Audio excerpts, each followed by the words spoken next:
বিসমিল্লাহ ওয়াসসালাতু ওয়াসসালামু আলা রাসূলিল্লাহ ওয়া আলা আলিহি ওয়া সাহবিহি আজমাইন। প্রথম যে প্রশ্নটা লিখিত আকারে এসছে সেটা হচ্ছে ঈদে মিলাদুন্নবী সাল্লাল্লাহু আলাইহি সাল্লাম উপলক্ষে আয়োজন করা অনুষ্ঠানে খাবার খাওয়া যাবে কি না, এটা প্রথম প্রশ্ন। প্রথম হচ্ছে যে ঈদে মিলাদুন্নবী নামে শরীয়তে কোনো ঈদ নেই। ঈদ দুইটা আপনি সবাই জানেন, ঈদুল ফিতর, ঈদুল আজহা। ঈদে মিলাদুন্নবী আল্লাহ রসুলের জন্ম উপলক্ষে যে অনুষ্ঠানটা করা হয়, এই অনুষ্ঠানটি যদি আমরা একটু ঘুরিয়ে বলি তাহলে হচ্ছে নতুন কাজ। আর সরাসরি বললে এটা যদি সবের জন্য করা হয়, ধর্মীয় অনুষ্ঠান মনে করে, তাহলে নিঃসন্দেহে আমার জানা মতে এটা একটি বিদআতি অনুষ্ঠান এবং এরকম অনুষ্ঠান করাও জায়েজ না, অংশগ্রহণ করা জায়েজ না। আর এর খাবারটা সম্পর্কে প্রশ্ন করছেন, আমি এটা উত্তর এই মুহূর্তে দিচ্ছি না, কারণ কোরআনে এসছে যদি শিরকি আল্লাহ ছাড়া কারো নামে মানত করা হয় তাহলে ওই খাবার খাওয়া যাবে না। বাকি সেই খাবারগুলো না খাওয়া নিঃসন্দেহে উত্তম, কারণ খেলে ওদেরকে উৎসাহিত করা হয়। আমি নাম বলবো না, আমাদের একজন এদেশের সকলের প্রায় পরিচিত আলেম, তিনি আমাদের ছোটোবেলায় এক অনুষ্ঠানে দর্শে বলছিলেন যে আমি এই খাবারগুলো নিয়ে এসে পশু পাখিকে খাইয়ে দিতাম, নিজে খেতাম না। এটা তাকওয়া, কিন্তু খেলে হারাম হবে কথা আমি বলতে পারবো না, আর খাবেন খুব জায়েজ এটাও আমার পক্ষে বলা কঠিন। হ্যাঁ, তো এই জন্য আপনি এখানে অনেক বড় বড় ওলামা একরাম আসেন, খাওয়ার ব্যাপারটা জিজ্ঞেস করেন, আমি অনুষ্ঠানের ব্যাপারটাই বললাম। দ্বিতীয় প্রশ্নটা হচ্ছে কোনো মসজিদের সামনে অথবা পিছনে অথবা চারদিকে কবর থাকলে ওই মসজিদে নামাজ পড়া যাবে কি না। এখন প্রশ্ন হচ্ছে মসজিদের সামনে কবর, যে এর মাঝখানে আর মসজিদের মাঝখানে কি ওয়াল আছে? যদি মসজিদের সামনের যে দেয়াল আর কবর এর মাঝখানে একটা ওয়াল থাকে এবং এর মাঝখানে পশু পাখি মানুষ হাঁটার মতো কোনো রাস্তা থাকে, ওই ওয়াল থাকলে পরে ওই মসজিদে নামাজ পড়া যাবে। কথা পরিষ্কার? মসজিদের সামনে ইমামের মেহরাবের সামনে কবর আছে, একটা হোক গোরস্থান হোক, কিন্তু সেখানে যেমন ধরেন এখানে মসজিদের ওয়াল আর এই মাইকের কাছে হচ্ছে একটা ওয়াল দেওয়া আছে, একটু ফাঁকা, একটু কবর নেই, এই রাস্তা চলাচলের মতো, এমনকি একটা পশু বা মানুষ যাতায়াত করতে পারে, এতটুকু যদি থাকে আমার জানা মতে ওলামা একরাম বলছে নামাজ হবে। আর মসজিদের সামনে সরাসরি কবরস্থান বা কবর, সেখানে নামাজ হবে না। আর ডানে বামে পিছনে যদি থাকে তাহলে সমস্যা নেই, কারণ হচ্ছে কবরস্থানে মসজিদ হওয়া উচিত না, কারণ কবরস্থানে নামাজ হয় না। কিন্তু মসজিদ হয়েছে পরবর্তীতে, আস্তে আস্তে কবর দিয়েছে, সামনেরটা হয়তো সামনে রাখলে হবে না, কিন্তু ডানে বামে থাকলে সেটা সমস্যা কথা না। তো আর পিছনে মানে কবরটা আসলে বুঝতে পারি না, এরকম দেখি নেই কোথাও, বাস্তবে এরকম হয় নাই, হয়তো একদিকে আছে কিন্তু চতুর্দিকে কবর আমি দেখি নাই। এটা কি বাস্তব না অবাস্তব প্রশ্ন কেউ করেছেন আমার জানা নেই। প্রশ্নকারী কি এখানে আছেন? মানে এরকম কি আছে কোথাও যে মসজিদের চতুর্দিকে কবর? আমি কিন্তু দেখিনি, আমি জানি না। মসজিদের ভিতরে থাকলে মসজিদে নামাজ হবে না, যেখানে আছে অনেক জায়গায় মসজিদের ভিতরে কবর থাকলে ওই মসজিদে নামাজ হবে না। কবরস্থানের ভিতরে মসজিদ থাকলে ভাইজান, আজকাল তো বড় বড় কবরস্থান হইতেছে, ভিতরে আবার মসজিদ। আমি তো অনেক বড় কবরস্থান, যেমন ধরেন এই আমি কুয়েতে থাকি, তো কুয়েতে কবরস্থান বিশাল 10 মাইলের মতো, একদিক থেকে আরেক মাইল দিক, এই বিশাল কবরস্থানের মাঝখানে জানাজা নামাজ পড়ার জন্য নির্দিষ্ট জায়গা আছে, ওর ভিতরেই নামাজ পড়ে। বাইরেও ব্যবস্থা আছে, অনেক বড় মসজিদ ভিতরে। তা আমি তো বললাম যে ওইটা নির্দিষ্ট করে মসজিদের জায়গা, এরপর অনেক জায়গা ফাঁকা আছে, এরপরে কবর সারি সারি, তাহলে এই জায়গাটাই জানাজার জন্য তৈরি করা হয়েছে। তো এটা তো কবর না, কবর যেখানে আছে ওখানে নামাজ পড়া নিষিদ্ধ, কিন্তু বিশাল গোরস্থানের মাঝখানে যদি মসজিদের জন্য জায়গা বানানো হয় আর ওই জায়গায় নামাজ পড়ে, মসজিদের সাথে কবর লেগে না থাকে, তাহলে তো সমস্যা নেই। বুঝা গেছে? আচ্ছা,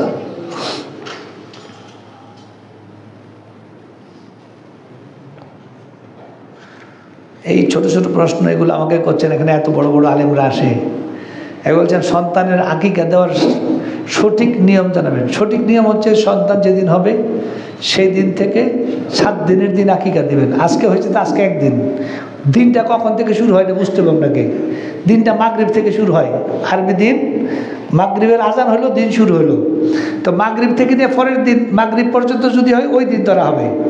যেমন ধরেন আজকে গত রাতে যদি হয়ে থাকে রাত্রে 8টায় 9টায় মাগরিবের আজানের পরে, তাহলে এটা শুক্রবারই হয়েছে। গত রাতে হওয়া মানে কি বৃহস্পতিবার হয় নাই, শুক্রবারে হয়েছে। মাগরিবের আগে হইলে বৃহস্পতিবার হয়েছে। বুঝতে পেরেছেন? তাহলে গত মাগরিব থেকে আগামী মাগরিব আজকে এই পর্যন্ত হলে শুক্রবার, তার শুক্রবার একদিন। তো শুক্রবার যে হবে তার আকিকা হবে কবে? শুক্র, শনি, রবি, সোম, মঙ্গল, বুধ, বৃহস্পতিবার। বৃহস্পতিবার কখন হবে? ওই যে মাগরিব থেকে পরের মাগরিব, এর মধ্যে দিবেন, তো দিনের বেলায় দিবেন সাধারণত।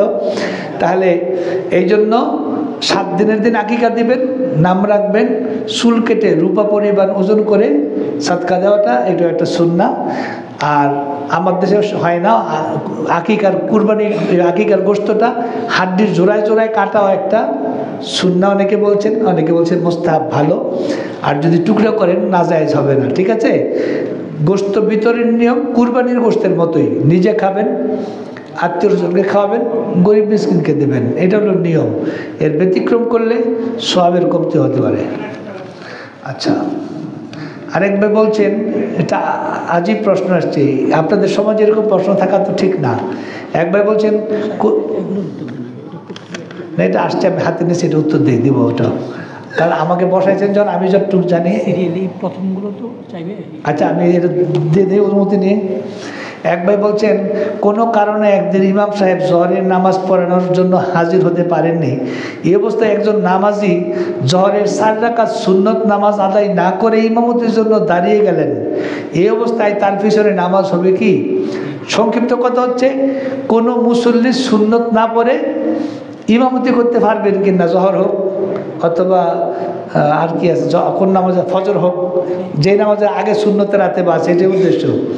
তো প্রশ্ন হচ্ছে, সুন্নত পড়া উত্তম, সুন্নত না পড়লে নামাজ পড়া যাবে না এমন কোনো বিধান নেই। তো নামাজের কোনো সুন্নত, শর্ত হচ্ছে যে ইমাম সাহেব ইমামতির যোগ্য কিনা। কারণ হচ্ছে হাদিসে আসছে যে ইমামের যোগ্য হচ্ছে যে সবচেয়ে সুন্দর কেরাত পড়তে পারে এবং নামাজের মাসাইল জানে। ভুলের সাজদা কীভাবে দিবে, তাই না?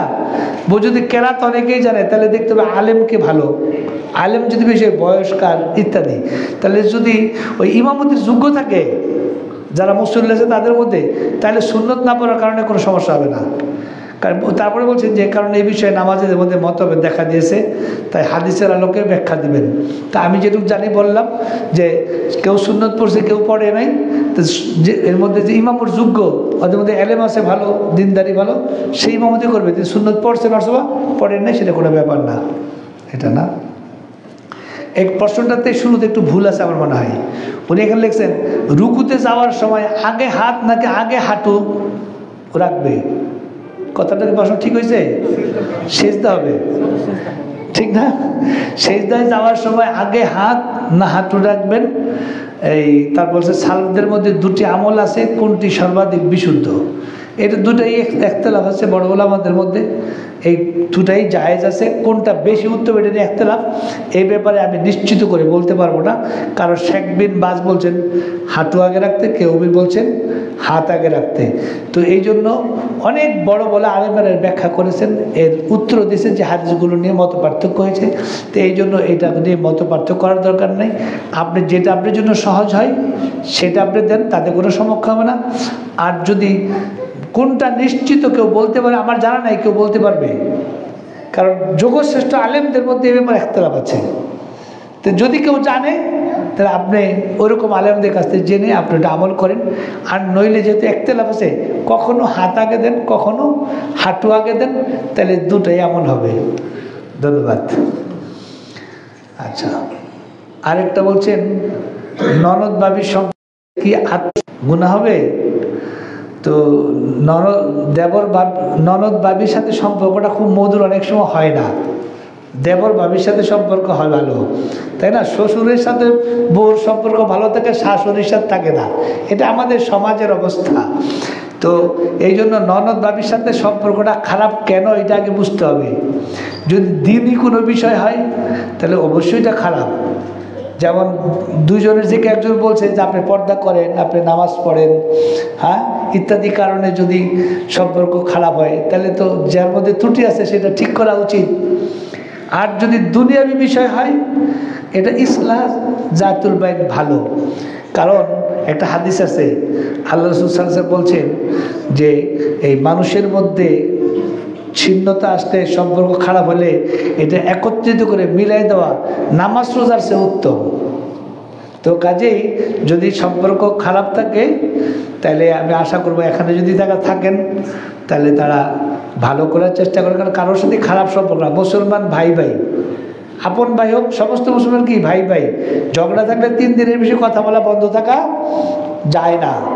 তো সে কারণে দিনই সম্পর্ক যদি হয়, যেমন ধরেন নামাজ পড়ে না, পর্দা করে না, তো বলছে তুমি যতদিন পর্দা করো না, যতদিন নামাজ পড়ো না, আমি তোমার সাথে কথা বলবো না।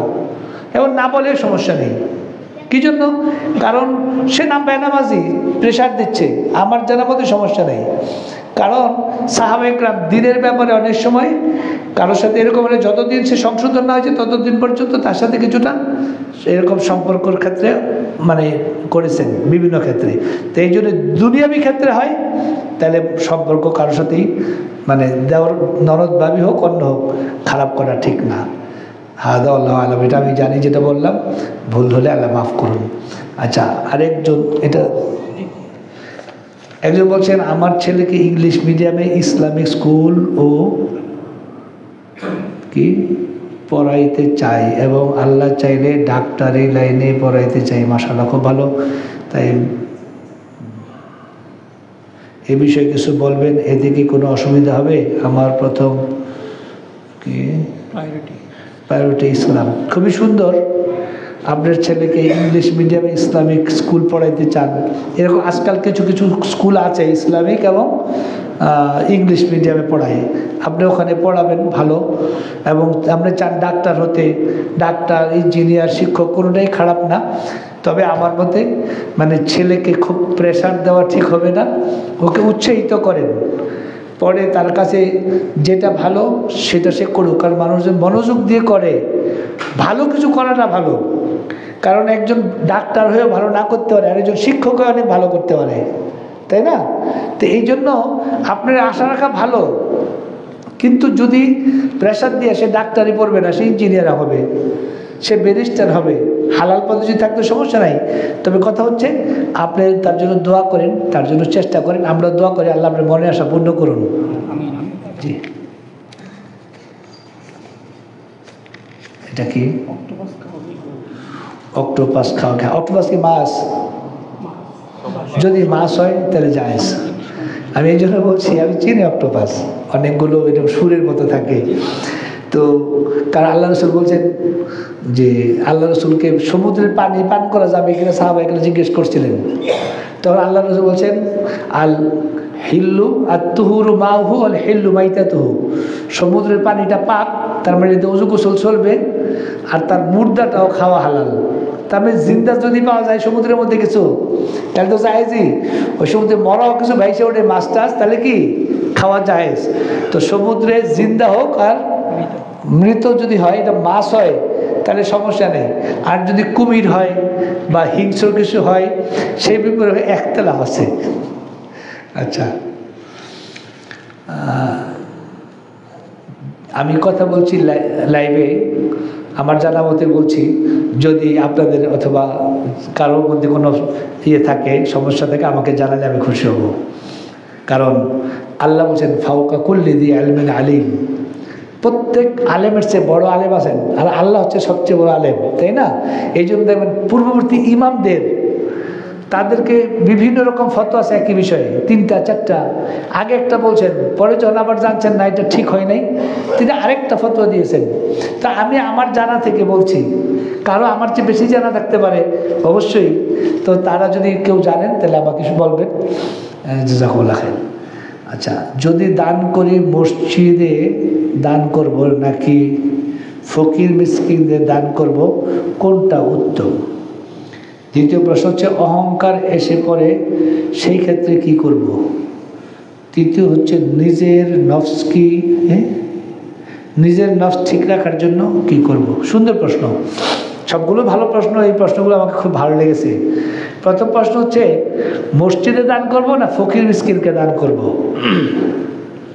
তো এখন দানের ক্ষেত্রে সবচেয়ে উত্তম হচ্ছে পিতামাতা।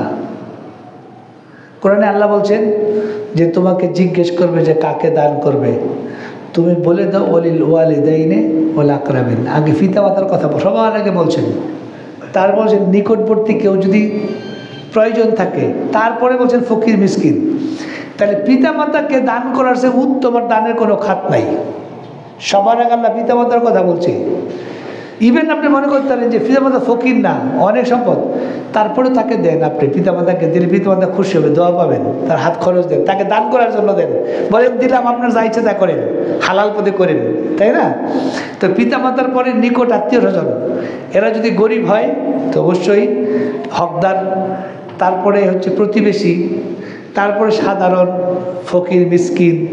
এখন মসজিদের বিষয়টা হচ্ছে যে আমাদের দেশে দেখেন এই সুন্দর মসজিদ, পাকা মসজিদ, নিঃসন্দেহে এটা 6 তলা না 5 তলা শুনছি, এটা করলে তো 1 তলা ভালো করে করতে হবে, 2 তলা 3 তলা করতে হবে। কিন্তু এই মসজিদ যদি খেজুর পাতার হয়, আল্লাহ রসুলের মসজিদ খেজুর পাতার ছিল, কিন্তু তারা বিশাল বিশাল দান করেছেন।